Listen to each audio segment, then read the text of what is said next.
नाही नाही जावाई पाहुणं, तुमची काहीतरी गपलत होती या माझ्या शिवाबद्दल. माझा शिवा?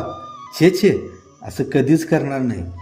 अहो, प्रत्येक गोष्ट तो मला विचारल्या बिगार करत नाही. अहो, पहिल्यापासून आम्ही एकत्र राबताव, एकत्रच खाताव. असं करून त्याला तरी काय उपयोग त्याचा? आणि कधीपासून तो घरचा कारभार सांभाळतो या? कधी कसली अडचण नाही. एवढं नवं, ह्या तिन्ही लेकींची लग्न केली, मिळून सगळा खर्च केला, सगळं बयाजवार पार पाडलं. खरं असला विचार कधी मनाला शिवलाच नाही. पण तुमच्या या बोलण्याचं विपरीतच वाटायला लागलंय मला. मामा बरोबर आहे, लग्न केलासा पोरींची, एकत्र मिळून केलासा. खरं याच्या अगोदर कुणी तुमच्या लक्षातच आणून दिलं नाही. ह्यो खर्च कुठं कसा झाला, कुठल्या गोष्टीला केवढा झाला.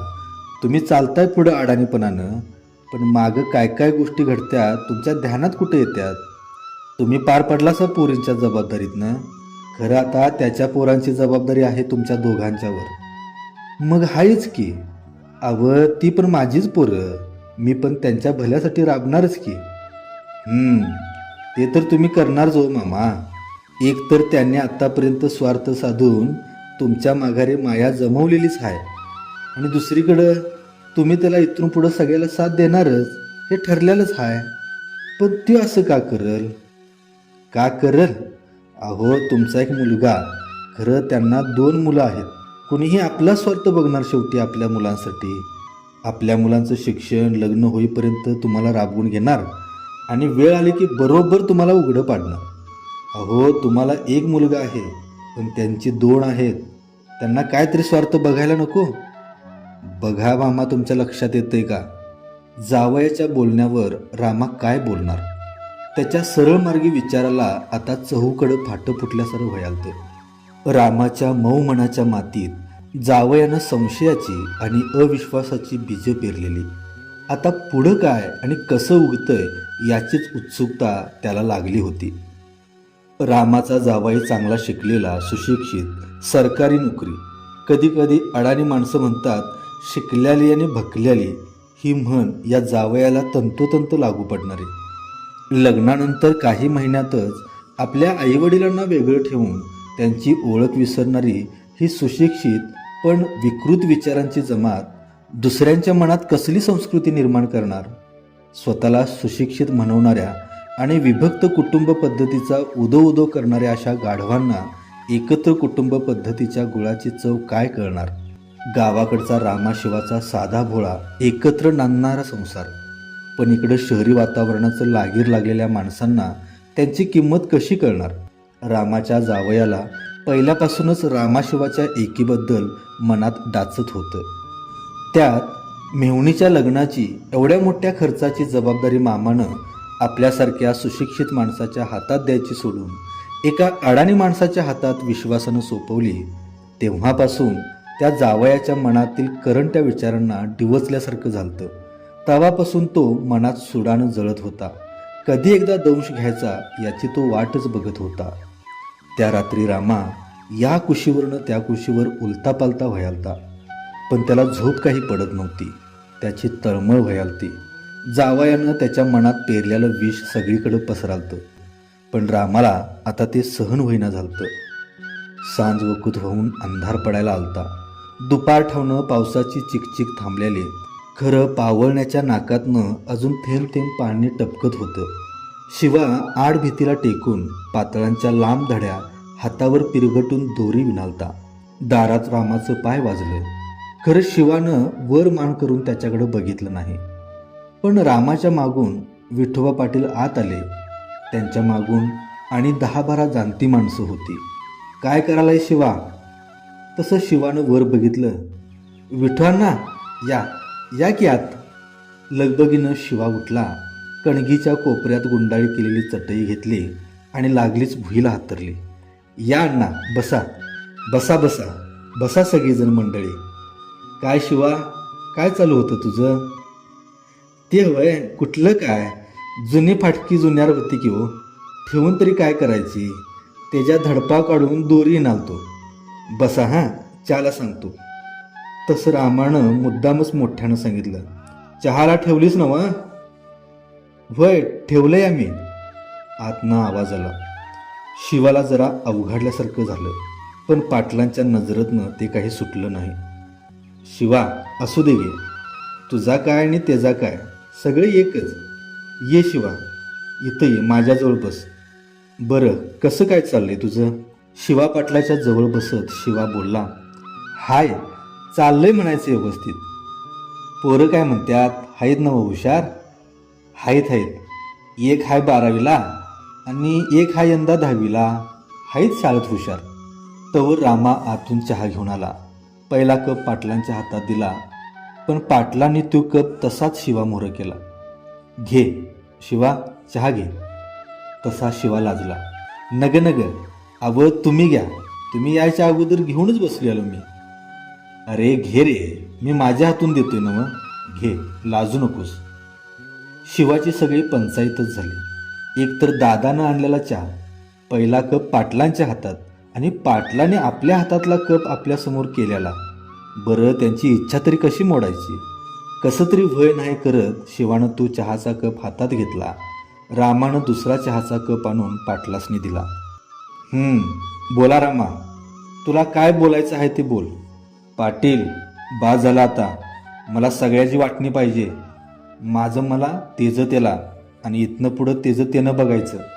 अरे होय, पण वाटणी कशा पाहिजे? असं आधीमधीच काय झालं तुला? आत्तापत्र तरी बेस चालू होतं ना व? पाटील बोलले. मागचं आता काय उघडत बसायचं नाही. बुडालो तेवढं बुडालो, आत्तापत्र पुरं झालं तेवढं. इथनं पुढं आडाने राहून चालायचं नाही मला. बुडालो म्हणजे का? कुणी तुला बुडवला? काय बोलायलायस काय? जरा तरी कळते का तुला? शिवा म्हणाला. पुरं येड पांघरून पेडगावला जाऊ नगस. एवढा दूध खोळा नाही मी. तुझ्याकडे व्यवहार दिला तिथंच माझं चुकलं. कारभारी केला खरं असला कारभार करशील असं वाटलं नव्हतं मला. म्हणजे दादा, काय आहे तुझ्या मनात ते उघड बोल. काय केलं मी असं? काय केलंस? अरे भाऊ म्हणून तुझ्यावर विश्वास ठेवला, खरं तुनं माझा विश्वासघात केलास. विश्वासघात? अरे असं काय केलं मी? काय केलास? अरे मागं पोरीच्या लग्नात 50,000 गडप केलंस आणि ह्याच्या मागं किती केलास ते तुझं तुलाच ठावं. रामाचं हे बोलणं ऐकून शिवाचं बसल्या जागी अवसानच निकळून पडलं. डोळ्यामोहर गच्च अंधार दाटला. वर ढगात गडगडणारी वीज कडाडून एखाद्या निर्दोष झाडावर पडावी तसं रामाच्या त्या शब्दांनी एकाएकी शिवाच्या काळजाला डागणी दिली. गळा भरून आला. डोळं घळाला व्हायला लागलं. भीतीआड आतल्या अंगाला उभारलेल्या शेवंतानं पदराचा बोळा तोंडाला लावला. तिला हुंदका आवरायचं मुश्किल झालं. तरी बी मधल्या पडदीतनं पलीकडच्या सुभद्राला तो शेवंताचा हुंदका ऐकू गेला. चितागती होऊन तिचा जीव मधल्यामध्ये घुटमाळालता. नवऱ्याच्या या बोलण्यानं डोक्यात मुंग्या चढल्यासरं तिचं तिला वयालतं. पलीकडच्या शेवंताकडं तिचा जीव वड खायालता. खरं नाईलाज होता. तिथंपर्यंत जाण्याचं तिच्यात धाडस नव्हतं. आत्ता रामाच्या मनाचा खरा उलगडा झालता. विठोबा पाटला सकट सगळी मंडळी त्याच्या बोलण्यानं चाट पडली. पटणारं नव्हतंच कुणाला, पण रामा आत्तापर्यंत का धुमसत होता याचं कारण तरी कळालं. शिवा मुका झालेला, डोक्याला दोन्ही हात लावून गपगार बसलेला. रामाच्या मनात धुमसत्यालं रागाचं निखारं शिवाच्या डोळ्यातल्या पाण्याकडे बघून आतल्या आत जरा विझल्यासर झालतं. रामा, विठोबा पाटील बोललं. रामा, माझ्या एका प्रश्नाचं खरं खरं उत्तर दे. तुला ही वाटणी जे काय आहे ते सगळं तुझ्या मनासारखं होणार आहे, पण आम्हाला त्याच्या अगोदर या प्रश्नाचं उत्तर अगदी खरं पाहिजे. स्वतःच्या पोराकडे बघून सांग, काय बी लपवायचं नाही. सगळी मंडळी पाटलाकडे बघायला लागली. एकसारख्या नजरेनं रामासुद्धा पाटलांच्याकडं बघू लागला. रामा, आतापत्र हे जे काय बोललास हे सगळं तुझ्या मनातनं आलंय की कानातनं? तसं रामा यडबाडला. मगादरनं फुरफुरत्याला तोंड रणरणत्या रिस्त्यावर पाणी पडल्यावर इझावं तसं निवळल्यासारखं झालं. त्याला पुढं एक बी शब्द बोलता येईना. त्यो काय बोलणार? त्याच्या तोंडातनं असं वधवून वैऱ्यानं आपला डाव साधून घेतला. या कधी कुठं भांडण लागलं तर आम्हाला मागं सरून ढालीसारखं पुढं होणारा वाघ आमच्या साध्या बोटाला जरी कापलं तरी बाईसारखं डोळ्यातनं पाणी काढणारा तो काय असलं बोलणार? शिवाच्या या बोलण्यानं रामा वरमलाच. रामा, अरे पोरा, तसं नसतंय र. अरे हे जोडायला कित्येक वर्षी खर्ची पडतात, पण तोडायला म्हणत असेल तर ह्यो एक क्षण बी पुरेसा आहे. ठिगळं ठिगळं जोडून एखादी वाकाळ तयार करावी, तसं म्हातारीनं या मातीसंग माती होऊन ह्यो संसार उभा केला या. तेव्हा तिने दगडासंग ठेचा खाऊन या मातीत रक्त सांडलं.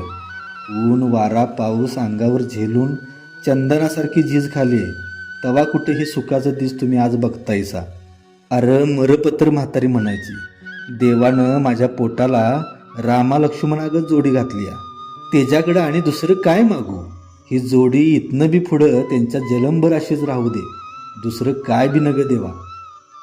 त्या म्हातारीचा आत्मा या वक्ताला काय म्हणत असेल.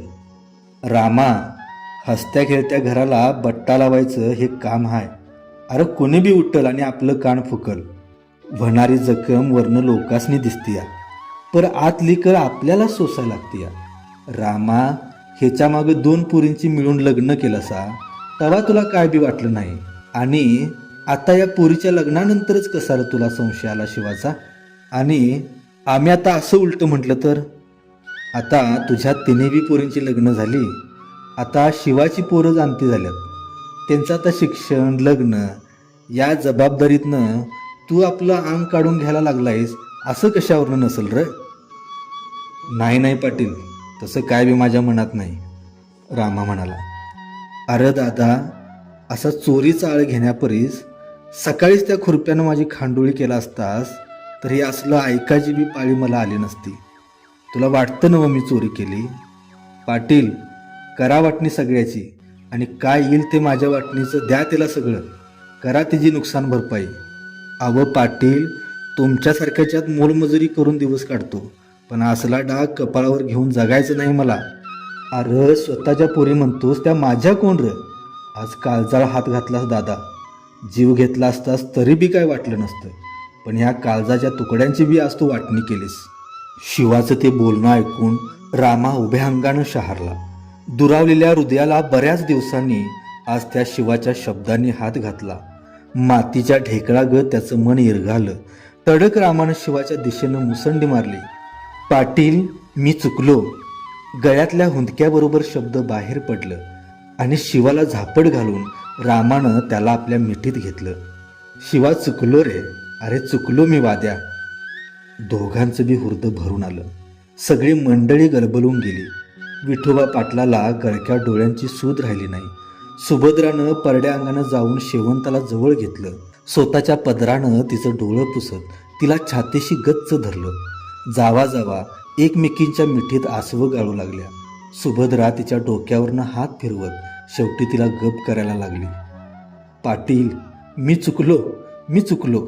मी या कानानं बाटलो. पोरागत सांभाळलेल्या माझ्या शिवावर आज वैर्यागत हात उचलला. चोरीचा आळ घेतला. मी वैरी आहे पाटील. मी पापी आहे. मी नरकात जाईन पाटील, मी नरकात जाईन. रामा हमसून रडा लागला आणि त्याच्या मिठीत शिवा. असू दे रामा, असू दे. आता शेवटी तुला चूक कळली नवं. आता उगा वाईट वाटून घेऊ नगस. अरे पाण्यावर काठी मारून कधी पाणी वेगळं करता येत नाही.